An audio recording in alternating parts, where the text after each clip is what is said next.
तो hey guys, welcome back to our YouTube channel. और कैसे हो आप लोग? जैसा कि हम लोगों ने अब तक ह्यूमन रिप्रोडक्शन के अंदर सब कुछ each and every topic cover कर लिया है ना। आपको पता ही होगा, जो लोग इस सीरीज के साथ जुड़े हैं न्यू स्टार्ट के साथ, उनको पता ही होगा कि ह्यूमन रिप्रोडक्शन के 6 लेक्चर मैं अभी तक अपलोड कर चुका हूं and this is the 7th lecture. और मे बी क्या हो सकता है कि इसी लेक्चर में मैं आपका ये चैप्टर सम अप कर दूं या खत्म कर दूं पूरी तरीके से।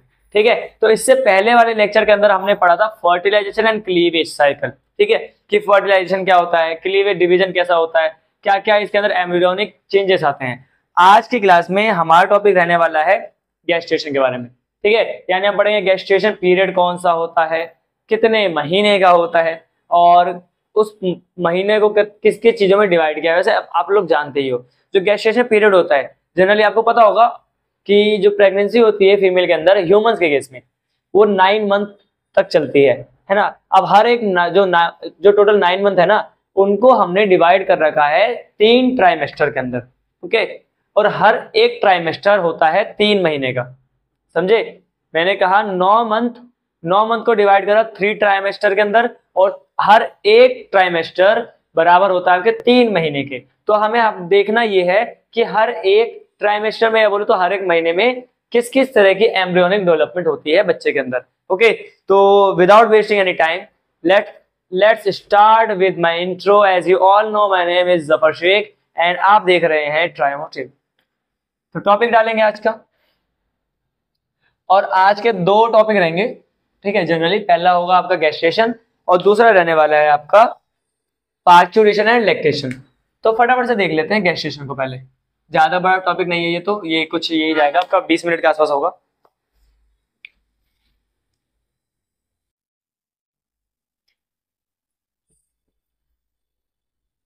गेस्टेशन, कोई पूछे ये क्या है तो बता देना, it is a duration,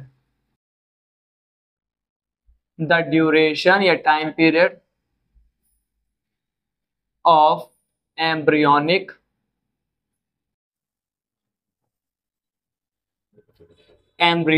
development.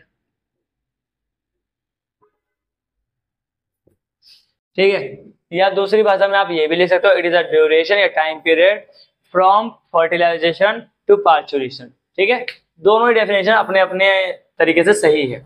उसके बाद जैसे कि मैंने बताया, जो आपका गेस्टेशन पीरियड होता है फीमेल के अंदर, वो चलता है अराउंड 9 मंथ। तो ये होता है कितने का? Around 9 month. ठीक है, 9 महीने का होता है, और ये वेरी करता है भाई, एनिमल टू एनिमल ये वेरी करता है। जैसे ह्यूमन के अंदर ये 9 महीने का है, एलिफेंट के अंदर ये 2 साल के आसपास चला जाता है, वही आपका 18 महीने के आसपास, 18 से 20 महीने के आसपास। ठीक है, ऐसे ही अलग अलग जानवरों के अंदर ये अलग अलग होता है। फिर मैं कह रहा हूं कि मैंने क्या, हम लोगों ने जो पढ़ते हैं, हमने क्या देखा कि इन 9 महीने को डिवाइड करा गया है। दिस टाइम पीरियड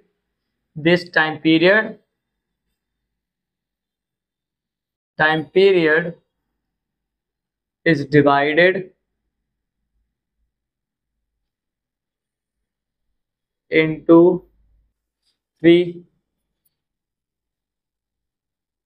ट्राइमेस्टर, है ना। 3 ट्राइमेस्टर के अंदर हमने इसे क्या करा? डिवाइड करा। और हर एक ट्राइमेस्टर आप लिखोगे ईच ट्राइमेस्टर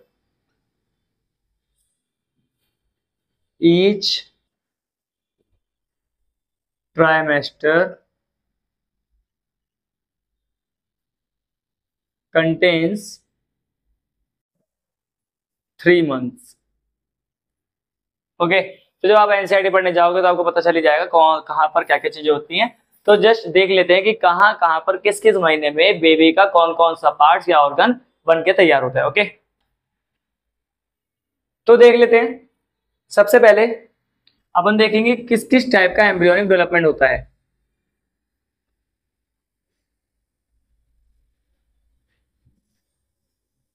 एम्ब्रियोनिक डेवलपमेंट देखेंगे क्या होता है भाई।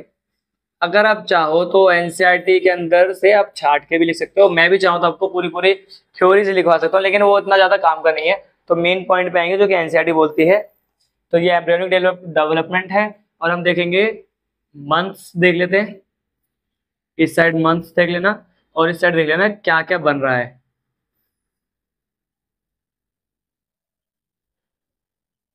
एम्ब्रियोनिक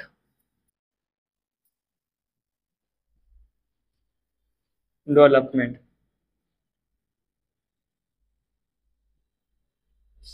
सबसे पहले महीने की बात करें, अगर मान लो किसी की फीमेल के अंदर फर्स्ट ट्राइमेस्टर चालू हुआ है ना, ट्राइमेस्टर भी लिख लेते हैं आज तरफ, इस तरफ लिख लेते हैं ट्राइमेस्टर। तो जैसे कि मैंने कहा पहला ट्राइमेस्टर, फर्स्ट ट्राइमेस्टर यहां लिखो।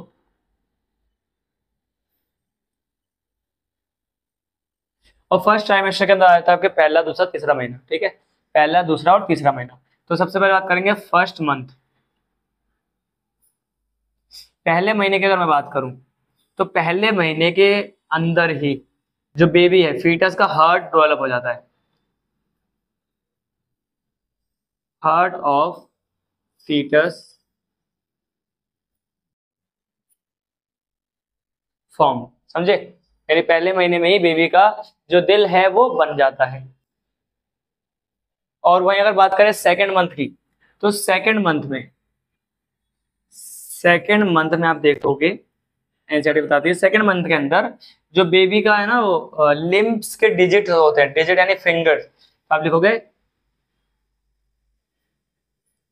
Limbs digits formed. वहीं अगर बात करें थर्ड मंथ की, तीसरे महीने की अगर मैं बात करूं, तो तीसरे महीने के अंदर क्या होता है, याद रखना, एक्सटर्नल जेनिटेलिया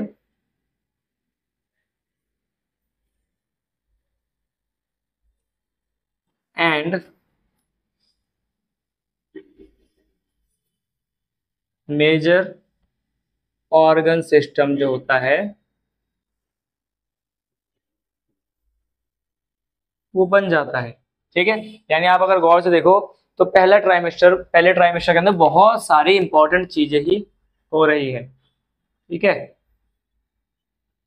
वहीं अगर आप आगे देखते हो ट्राइमेस्टर नंबर सेकंड, तो देखो क्या होता है उसमें।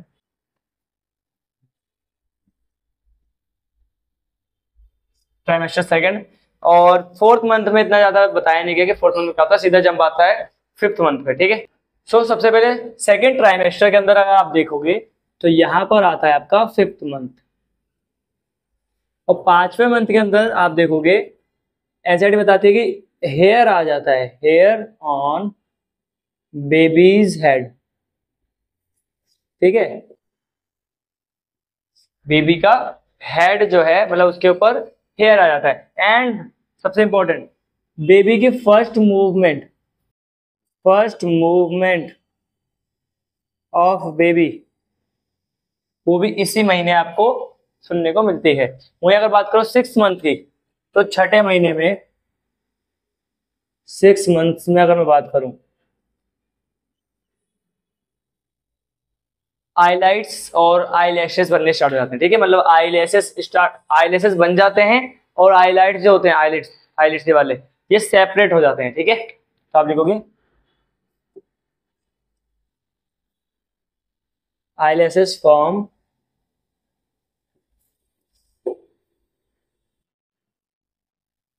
eyelids separate। And one more thing जो एनसीईआरटी ने बता रखा है वो है वो क्या है, वो है कि हेयर जो है, हेयर ऑल ओवर बॉडी आ जाते हैं, ठीक है। तो मेजरली जो मेजर काम है वो यही है, ठीक है, सेकेंड ट्राइमेस्टर के। अब आप बोलोगे भैया कि ये तो सिर्फ 6 ही महीने हुए, बाकी के जो महीने हैं चार, उनमें क्या होते हैं, ठीक है। अगर आप देखते हो, सॉरी 4 कह रहा हूँ, 3, बाकी के 3 महीने में क्या होता है, तो अब खुद सोचो, देखो यहाँ तक तो पूरी चीजें डेवलप हो चुकी है। अब बच्चा होता है क्या, 7वें महीने के अंदर अंदर, मतलब आप देखोगे ऑलमोस्ट बेबीज बनकर तैयार हो जाता है, ठीक है।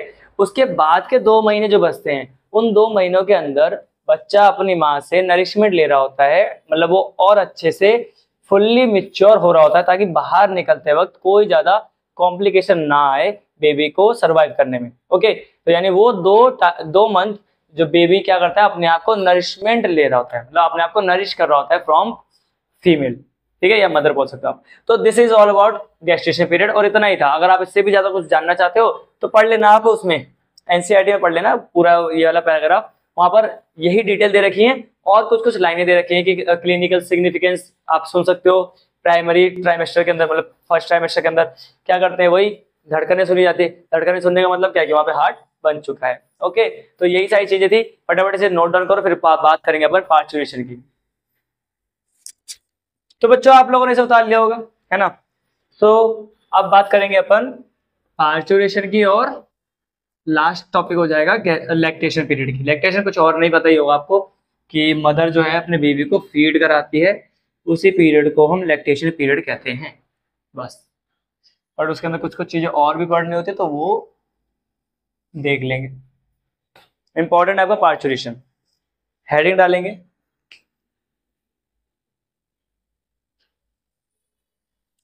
हेडिंग है हमारा parturition.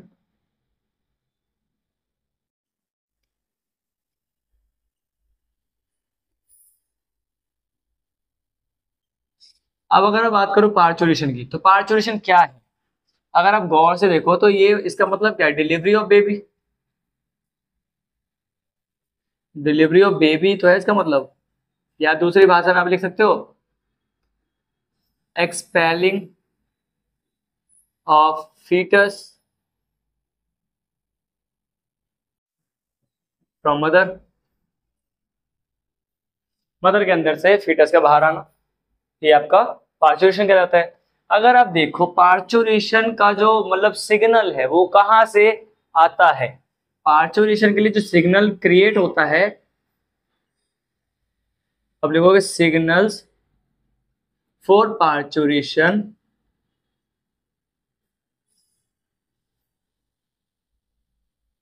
arises from fully mature fetus and placenta। ठीक है, यानी अगर आप गौर से नोटिस करोगे तो जो बच्चा पूरी तरीके से मेच्योर हो जाता है ना, वही मैसेज भेजता है कि भाई अब मैं पूरी तरीके से तैयार हो चुका हूं, अब मेरे बाहर आने का टाइम हो गया है, समझे। और उसी के साथ साथ प्लेसेंटा भी क्या करता है, मैसेज भेजता है। और इसी प्रोसेस को अपन कहते हैं this is known as neuro endocrine system, जिसमें ब्रेन और एंडोक्राइन सिस्टम दोनों ही इन्वॉल्व होते हैं। तो मेन किस चीजों पे आपको ध्यान देना है कि सिग्नल कहाँ से आता है। पहला, फुल्ली मैच्योर बेबी खुद ही क्या करता है, मैसेज भेजता है। और फुल्ली मैच्योर फीटस, उसी के साथ साथ जो प्लेसेंटा है, अब प्लेसेंटा तो वीक हो गया तो वो भी मैसेज भेजेगा। अब कैसे होता है ये पूरा काम, देखो मान लो मैंने यहाँ बोला at the end of pregnancy, मान लो प्रेगनेंसी खत्म, लास्ट मंथ चल रहा होगा, उसके टाइम पर क्या देखने को मिलेगा आपको, आप देखोगे कि प्लेसेंटा जो है बिकम वीक।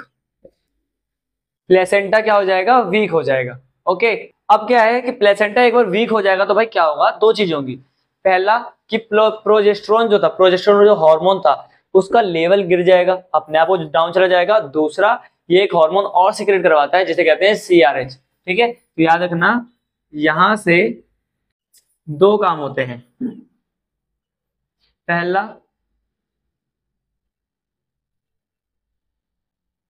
प्रोजेस्टेरोन जो लेवल था वो कम हो जाएगा।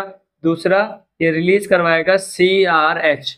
आप लोगों ने 11th क्लास में ये पढ़ रखा है, इसे कहते हैं अपन कॉर्टिकोट्रोपिक रिलीजिंग हार्मोन। ओके, अब ये कॉर्टिकोट्रोपिक रिलीजिंग हार्मोन क्या करता है, ये एंटर होगा, एंटर्स, ऐसे लिखो एंटर इन फीटस, और एक बार फीटस के अंदर एंटर हो गया तो वहां पर स्टिमुलेट करेगा, किसको, anterior pituitary of foetus, foetus के एंटीरियर पिट्यूटरी को स्टिमुलेट करेगा, समझ रहे हो। और एक बार ये इसको क्या करेगा, स्टिमुलेट करता है। एक बार इसने इसको क्या कर दिया, सॉरी, एक बार अगर मान लो कि सीआरएच के अंदर, मतलब फीटस के अंदर सीआरएच गया, तो वो कहाँ जाएगा, एंटीरियर पिट्यूटरी को स्टिमुलेट करने जाएगा, यहाँ लिख लो स्टिमुलेट। और एक बार इसने स्टिमुलेट करा तो ये चीज मतलब एंटीरियर पिट्यूटरी निकालेगी आपका सीआरटीएच, यहां से लिख लेते हैं। ये क्या करेगा, ये रिलीज करवाएगा, रिलीज एसीटीएच, एसीटीएच। और एसीटीएच कुछ और नहीं, ये होता है एड्रीनोकॉर्टिकोट्रोपिक रिलीजिंग हार्मोन, ठीक है, एड्रीनोकॉर्टिकोट्रोपिक रिलीजिंग हार्मोन। तो याद रखना कि ये जो एड्रीनोकॉर्टिकोट्रोपिक रिलीजिंग हार्मोन ना, ये कहाँ जाएगा, ये जाएगा किसके पास, आप बोल सकते हो एड्रिनल ग्लैंड के पास। ओके, अब एक बार ये एड्रिनल ग्लैंड के पास पहुंचेगा तो वहां से मेजरली दो हार्मोन रिलीज करवाएगा, एक तो है कॉर्टिसोल, दूसरा है आपका डीएचईए, ठीक है, डीएचईए। ये क्या करवाएगा भाई, अब एसीटीएच एक्ट करेगा किसके ऊपर, ये स्टिमुलेट करेगा किसी चीज को, और उसका नाम याद रखना, स्टिमुलेट करेगा किसको, एड्रिनल कॉर्टेक्स को। और एड्रिनल कॉर्टेक्स को स्टिमुलेट करने के बाद ये एड्रिनल कॉर्टेक्स सिक्रीट करेगा दो चीजें, तो आप लिख सकते हो, एक तो ये सिक्रीट करवाएगा कॉर्टिसोल, एक ये सिक्रीट करवाएगा डीएचईए। तो याद रखना जो कॉर्टिसोल है वो कहीं ना कहीं फैसिलिटेट करेगा ब्रीदिंग इन बेबी, ठीक है। तो याद रखना, it facilitate breathing in baby. यानी आप इसको समझने के लिए अगर देखो तो ये कुछ और नहीं, आप देखो भाई सिंपल सी बात है, बेबी के ब्रीदिंग मैकेनिज्म को ये स्टार्ट करवाएगा, ओके, जिसकी वजह से बेबी जैसे बाहर आएगा भाई आपका, वो ब्रीद इन और आउट कर सकता है, ओके। और वैसे बाहर नहीं, ये अंदर की तरफ ही सारे काम स्टार्ट हो रहे होते हैं, ओके ना भाई, क्योंकि एंड का महीना चल रहा है, प्लेसेंटा वीक हो गया है, तो सारी चीजें प्रोसेस अपने आप होना स्टार्ट होता जाएगा, ओके। फिर अगर मैं बात करूँ एसटी डीएचईए, तो ये डीएचईए कन्वर्ट होता है, कन्वर्ट हो जाता है एस्ट्रोजन के अंदर। एस्ट्रोजन के अंदर कौन करता है, कन्वर्टेड बाय प्लेसेंटा। प्लेसेंटा ही होता है जो इसको डीएचईए को एस्ट्रोजन के अंदर कन्वर्ट करता है। और यही एस्ट्रोजन के बहुत इंपॉर्टेंट काम है भाई, याद रखना, एस्ट्रोजन का लेवल यहाँ बढ़ेगा और एस्ट्रोजन के बहुत इंपॉर्टेंट रोल हैं। ये आपके ऑक्सीटोसिन के रिसेप्टर बनाने का काम करेगा। तो इसको लिख लेते हैं, पहला पॉइंट कि जो आपका एस्ट्रोजन है, ज्यादा एस्ट्रोजन का जो अमाउंट निकल रहा था वो ऑक्सीटोसिन के रिसेप्टर बनाने का काम करेगा। दूसरा पॉइंट अगर आप देखोगे तो जो ये रिसेप्टर मतलब जो ये एस्ट्रोजन है ये प्रमोट करेगा यूटेराइन के वॉल को, एंडोमेट्रियम को, कि आप प्रोस्टाग्लैंडिन सिक्रीट करो, ठीक है, समझ रहे हो ना। तो ये चीज भी आपको लिखनी है। पहला point, it makes oxytocin receptor. Second things, it promote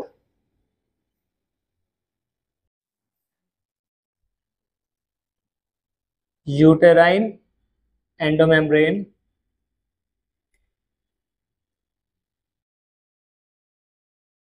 endometrium to secrete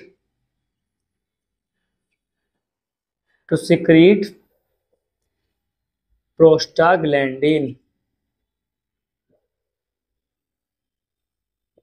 okay. और जैसा कि हम पूरे लेक्चर में देख ही चुके हैं, सारे के सारे चैप्टर के अंदर प्रोस्टाग्लैंडिन काम करता है स्ट्रॉन्ग कॉन्ट्रैक्शन करवाने का, ठीक है। लेकिन यहाँ पर इस वाले केस में ये प्रोस्टाग्लैंडिन माइल्ड कॉन्ट्रैक्शन करवाएगा, ठीक है।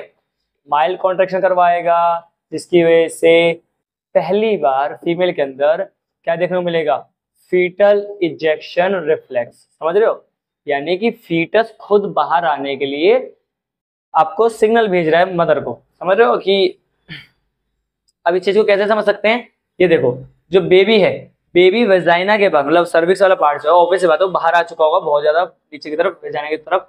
तो क्या करता है, जो फीमेल का वेजाइना वाला पार्ट होता है, जब जैसे ही प्रोस्टाग्लैंडिन आता है बाहर, जैसे सिक्रेट होता है, ये वेजाइना के पास जाकर उसको ट्रिगर कर रहा होता है। मतलब बेबी का जो हेड है वो नीचे की तरफ आकर, मान लो ये वेजाइना और ये बेबी का हेड है, वो नीचे आके इसके पास हल्का हल्का टच कर रहा होता है कॉन्ट्रैक्शन की वजह से, जिसकी वजह से सिग्नल जाता है किसके पास, हाइपोथैलेमस के पास, कि भाई अब जो है, अब बेबी पूरी तरीके से मैच्योर हो चुका है, बड़ा हो चुका है, अब आपको निकालना है क्या, ऑक्सीटोसिन। और यही ऑक्सीटोसिन कहीं ना कहीं जाएगा दोबारा कहां पर, मैंने बताया था ऑक्सीटोसिन रिसेप्टर बनाता है, तो उसी रिसेप्टर के पास जाएगा, जिसकी वजह से और ज्यादा अमाउंट में प्रोस्टाग्लैंडिन निकलेगा और सेकेंड टाइम में होगा स्ट्रॉन्ग कॉन्ट्रैक्शन, और बेबी अपने आप फिर थोड़ी सी, बहुत ज्यादा, मतलब थोड़ी क्या, बहुत ज्यादा मेहनत और दर्द के बाद बेबी बाहर आ जाएगा, ठीक है। तो एक बार इसे नोट डाउन कर लो, फिर अपन आगे चलेंगे।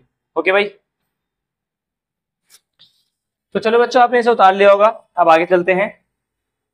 तो इसमें से कुछ कुछ चीजें जो मेरे काम की मैं बनाऊंगा, आप रखूंगा, बाकी आप देख लेना, आप उसे दोबारा उतारना, ठीक है।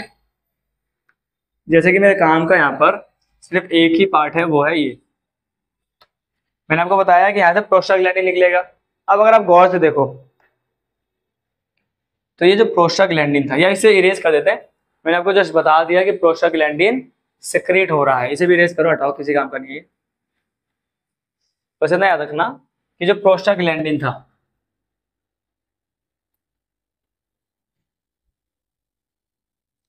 ये प्रोस्टाग्लैंडिन रिलीज होने की वजह से आपको यहाँ पर माइल्ड कॉन्ट्रैक्शन देखने को मिलेगी, mild contraction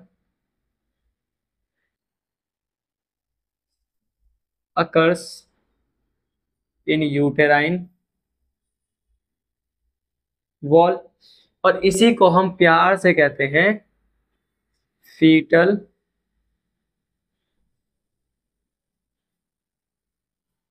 ejection reflex. Okay,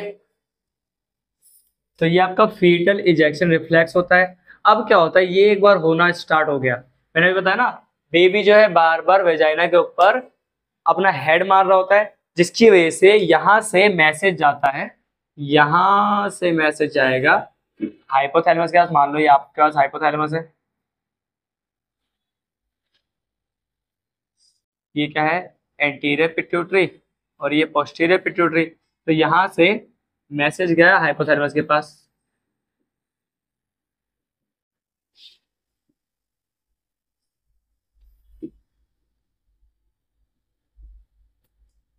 और क्या होगा, ये हाइपोथैलेमस के अंदर, अपने को पता है हाइपोथैलेमस के अंदर दो हार्मोन बनते हैं जो कि आ जाते हैं पोस्टीरियर पिट्यूटरी के अंदर, तो अपने को उनसे तो कोई काम है नहीं, हमें सिर्फ और सिर्फ काम किससे, एक हार्मोन से, जो कि यहां से होता हुआ इधर आएगा, और ये निकालेगा एक हार्मोन, ये रिलीज करेगा, ये क्या है, पोस्टीरियर पिट्यूटरी। ये रिलीज करता है ऑक्सीटोसिन, ऑक्सीटोसिन। अब ये ऑक्सीटोसिन का मेजर रीजन क्या है, मेजर काम क्या है, देखो भाई कुछ काम नहीं है, ये दो चीजें और सीक्रेट करेगा। एक तो ये प्रोस्टाग्लैंडिन और बढ़ा देगा, प्रोस्टाग्लैंडिन के अमाउंट को और ज्यादा इंक्रीज करेगा, एंड कैल्शियम आयंस को रिलीज करेगा, मतलब रिलीज करवाएगा इन यूटेराइन वॉल, ये कैविटी बोल लो या यूट्रस ही बोल लो, कोई दिक्कत नहीं है, समझे। अब ये दोनों मिलकर, ये दोनों के दोनों, ये दोनों हार्मोन मिलकर क्या करेंगे, ये दोनों ही मिलकर स्ट्रॉन्ग कॉन्ट्रैक्शन करवाते हैं, ये दोनों मिलके क्या करवाएंगे भाई, स्ट्रॉन्ग कॉन्ट्रैक्शन, बहुत ज्यादा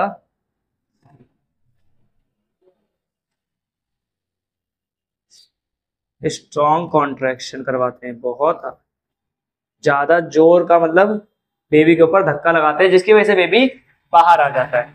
सो इस तरीके से गाइस पूरा पार्चुरेशन वाला पार्ट खत्म होता है। तो याद रखने वाली चीज इसके अंदर सिर्फ इतनी सी है कि न्यूरो एंडोक्राइन सिस्टम होता है ये, एंड दूसरा इसके अंदर आपको पूछा जाएगा कि फीटल इजेक्शन रिफ्लेक्स क्या होता है। ठीक है, तो बेबी का हेड बार बार आके वेजाइना के पास टच हो रहा होता है, वहां पर थोड़ा सा क्या कर रहा होता है, अपने हेड को टच कर रहा होता है, जिसकी वजह से मैसेज सीधा जाता है हाइपोथैलेमस के पास, और हाइपोथैलेमस सीक्रेट करवाता है यहाँ पर पोस्टीरियर पिट्यूटरी से ऑक्सीटोसिन, और ये ऑक्सीटोसिन दो चीज निकालता है, प्रोस्टाग्लैंडिन और कैल्शियम आयन, और ये दोनों मिलकर ही इतनी ज्यादा स्ट्रॉन्ग कॉन्ट्रैक्शन करवाते हैं जिसकी वजह से बेबी बाहर की तरफ आ जाता है। ठीक है, तो ये वाला पार्ट भी उतार लो। देन अपन बात करेंगे लास्ट टॉपिक पर जो कि है लैक्टेशन पीरियड। उसके बाद आज का या फिर बोल सकते हैं ये चैप्टर ही खत्म हो जाएगा। तो बच्चों आपने अभी तक देखा कि पार्चुरेशन किस तरीके से होता है, और क्या देखा आपने, लास्ट आपने ये देखा कि किस तरीके से गेस्टेशन पीरियड के अंदर क्या क्या चीजें बन रही होती है। अब लास्ट जो रहता है वो देख लेते हैं लैक्टेशन पीरियड को। ठीक है, लैक्टेशन में अपन को क्या पढ़ना है, याद रखना लैक्टेशन के अंदर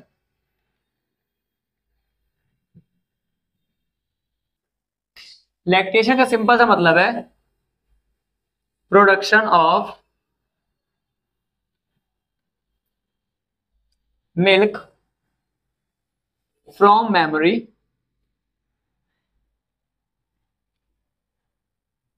ग्लैंड्स। ओके, अगर यहीं पर लगा दिया जाए लैक्टेशन पीरियड तो बता देना ये उस टाइम की बात हो रही है जब मदर अपने बच्चे को मिल्क फीड करा रही होगी। ओके, अब समझने वाली बात ये है, आप एक चीज देखना, मान लो ये क्या है, हाइपोथैलेमस,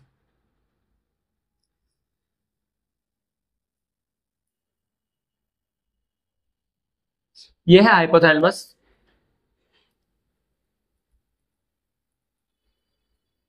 अब हाइपोथैलेमस से एक हार्मोन निकलता है, ये आपने पढ़ा होगा 11th क्लास में, पीआरएच। ठीक है, पीआरएच, और ये जो पीआरएच होता है बेटा, ये पीआरएच रिलीज करवाता है एंटीरियर पिट्यूटरी से, किसको, पीआरएल को। तो यहां ध्यान देना, ये कहां जाएगा, ये जाएगा एंटीरियर पिट्यूटरी के पास, और एंटीरियर पिट्यूटरी से क्या करेगा, मतलब पहले ये एंटीरियर पिट्यूटरी को स्टिमुलेट करेगा, और फिर ये स्टिमुलेट होने के बाद जो आपका एंटीरियर पिट्यूटरी है ये रिलीज करता है पीआरएल को। अब जो आपका पीआरएल है ये एक्ट करता है दो तरीके से, एक्ट लाइक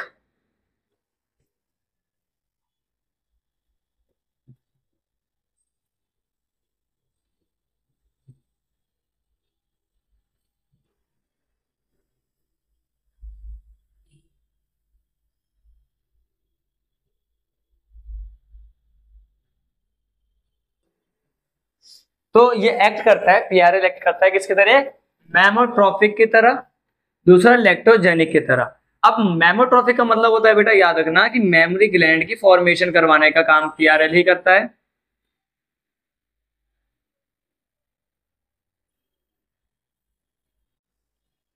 और लैक्टोजेनिक का मतलब होता है कि फॉर्मेशन ऑफ मिल्क,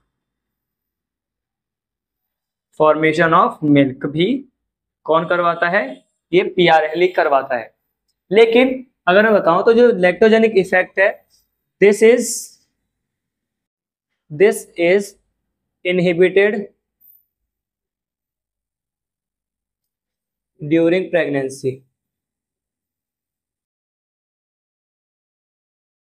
रीजन क्या है, क्योंकि उस टाइम पर आप देखते हो जो प्रोजेस्टेरॉन है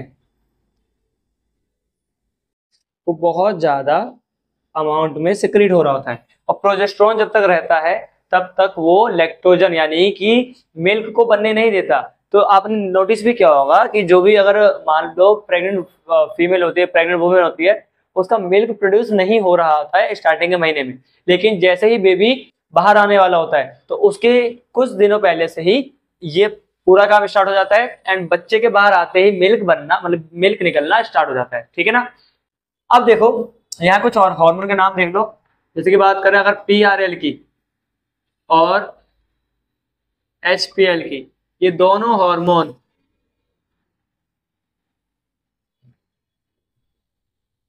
सिक्रीट करवाते हैं मिल्क को। ओके, और रही बात ऑक्सीटोसिन की, तो ये ऑक्सीटोसिन इजेक्शन, जैसे बेबी इजेक्शन करवाता, मतलब जैसे ही बेबी मान लो निप्पल को सक करेगा ना, वैसे ही सिग्नल पहुंच जाएगा हाइपोथैलेमस के पास, और हाइपोथैलेमस सिक्रेट करवा देगा ऑक्सीटोसिन, जिसकी वजह से ये मिल्क को इजेक्ट करवाने में हेल्प करता है। ठीक है, हेल्प्स इन मिल्क इजेक्शन। रही बात लास्ट हार्मोन की, जो कि है हमारा प्रोजेस्टेरॉन, तो ये हेल्प करता है, helps in formation of alveoli. Okay, अब वही अगर मैं बात करूं कि जो इनिशियल डेज में कुछ कुछ देख लेते पॉइंट। इनिशियल डेज में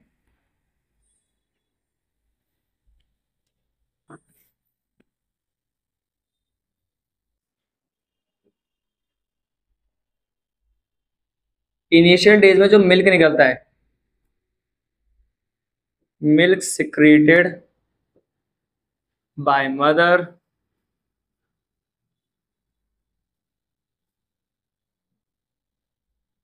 वो देखने में लुक्स लाइक, लिखने की जरूरत नहीं है ये चीज, वो कैसा होता है, येलोइश होता है,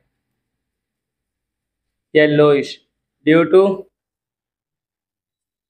येलोइश होता है ड्यू टू क्या लिखना है, येलोइश होता है, एंड उसे अपन कहते हैं कॉल्ड एज कोलोस्ट्रम। अब उसे कोलोस्ट्रम क्यों कहते हैं, उसे अपन कोलोस्ट्रम क्यों कहते हैं बेटा, ये ध्यान रखना। कोलोस्ट्रम हम इसलिए कहते हैं क्योंकि वो आपका, वैसे इसका कोई बात का तुक नहीं बनता कि उसे कोलोस्ट्रम क्यों कहते हैं, कोलोस्ट्रम तो कहा जाता है, बस ये सवाल पूछा जाता है कि कोलोस्ट्रम क्या करता है, तो याद रखना कोलोस्ट्रम इम्यूनिटी प्रोवाइड करता है, इट प्रोवाइड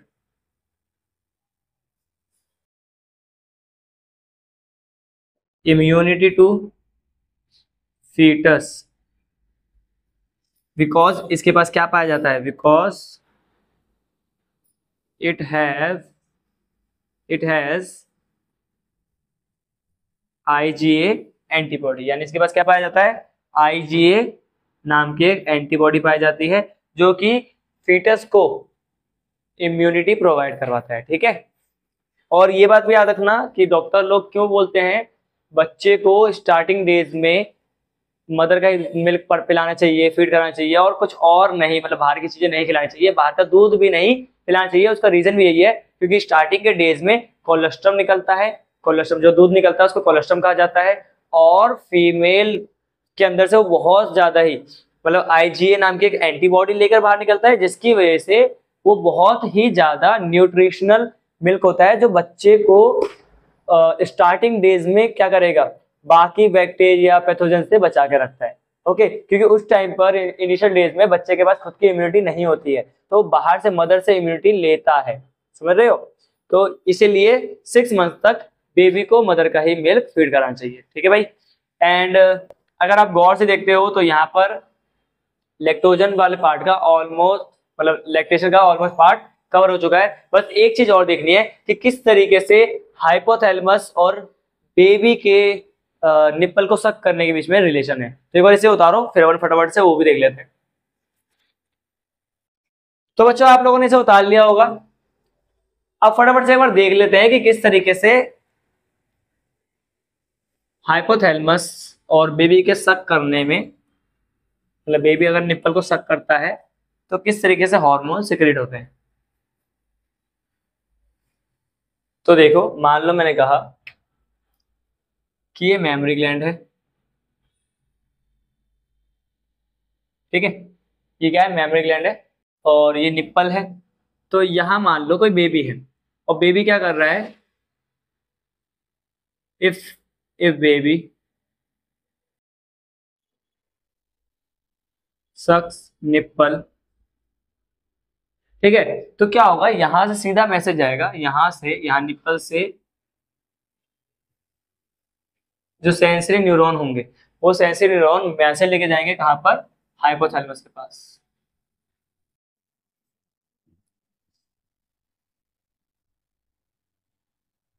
ये हाइपोथैलेमस है, यहाँ पर सीधा ये मैसेज पहुंचेगा।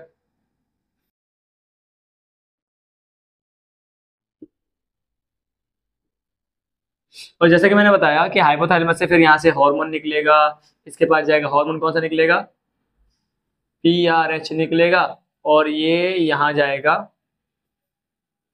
एंटीरियर पिट्यूटरी के पास, एंटीरियर पिट्यूटरी निकालेगा PRL, और यहीं से यहाँ से पोस्टीरियर पिट्यूटरी से निकलेगा ऑक्सीटोसिन। इन दोनों के अपने अलग अलग काम है। जैसे कि पहला काम, ये PRL क्या करेगा, ये PRL सिक्रीट करवाएगा, सिक्रीट्स मिल्क। जैसे ये मिल्क सिक्रेट करवाएगा, ऑब्वियस बात है, एक बार बेबी ने निप्पल को सक करा, ठीक है, तो मैसेज गया, और मैसेज के थ्रू फिर PRL ने तुरंत मिल्क बनाना स्टार्ट किया, मिल्क बनाना स्टार्ट किया, तो बेबी सक कर रहा है तो मिल्क उसके माउथ में जाएगा, माउथ में जैसे मिल्क जाएगा तो वो और ज्यादा स्पीड में निप्पल को सक करना स्टार्ट करेगा, जिसके बाद ऑक्सीटोसिन के पास मैसेज आएगा। ठीक है, अब ये ऑक्सीटोसिन क्या करवाएगा, ये सिर्फ इतना काम करवाएगा कि ये मिल्क का इंजेक्शन करवाएगा, यानी बच्चे को ज्यादा दिक्कत ना हो मिल्क को खींचने में बाहर, तो उसलिए आपका ये ऑक्सीटोसिन हार्मोन होता है जो कि इस काम को आसान बना देता है। ठीक है, तो this is all about the chapter of human reproduction. जैसा कि हम लोगों ने वीडियो के अंदर देख ही लिया, हमने पूरे थ्रू आउट द चैप्टर पहले देखा कि किस तरीके से गैमेट बनते हैं, वो गैमेट मेल से होकर फीमेल में आते हैं, मतलब वो सेक्स करते हैं जिसे अपने कॉइटस कहा था। ठीक है, और फिर कॉइटस करने के बाद मतलब वो गैमेट मेल से फीमेल में जाता है, फीमेल के अंदर गैमेटोजेनेसिस मतलब सॉरी गैमेट से जाइगोट बन जाता है, मिलने के बाद फर्टिलाइजेशन होता है, फर्टिलाइजेशन से क्लीवेज साइकिल बनती है, क्लीवेज साइकिल्स में डिवीजन होते होते होते होते फिर इम्प्लांटेशन होता है फीमेल के अंदर यूट्रस के अंदर, और यूट्रस के अंदर होने के बाद बहुत सारे एम्ब्रियोनिक डेवलपमेंट देखने को मिलते हैं हमें, बेबी की बहुत सारी चीजें हमने देखा, किस तरीके से हार्ट बनता है, किस तरीके से उनकी डिजिट्स बनती हैं, मतलब किस किस महीने बनती है, देखा तो नहीं कैसे बनती है, बट किन किन महीनों में ये चीजें बनती है ये हमने देख लिया। ओके, उसके बाद हमने देखा कि किस तरीके से खुद एक fully develop mature baby signal भेजता है अपनी मदर के ब्रेन के पास कि भाई अब मैं पूरी तरीके से बन चुका हूं, मुझे बाहर निकालो, मैं बाहर आना चाहता हूं। एंड फिर हमने देखा कि एक बार अगर बेबी बाहर आ गया तो किस तरीके से मदर के अंदर उस बच्चे को पालने के लिए मिल्क की फॉर्मेशन होती है। तो नेचर ने हमें कितनी ज्यादा खूबसूरती से मतलब खूबसूरती से बनाया है, आप ये चीज देख सकते हो इस चैप्टर के थ्रू। बाकी अगर कोई भी डाउट रहता हो तो डाउट सेक्शन आपके लिए खुला ही है, कमेंट में आकर पूछ सकते हो, मैं कोशिश करूंगा नेक्स्ट लेक्चर में उसे कवर करने की। ओके, तब तक के लिए पढ़ते रहे और आगे बढ़ते रहे।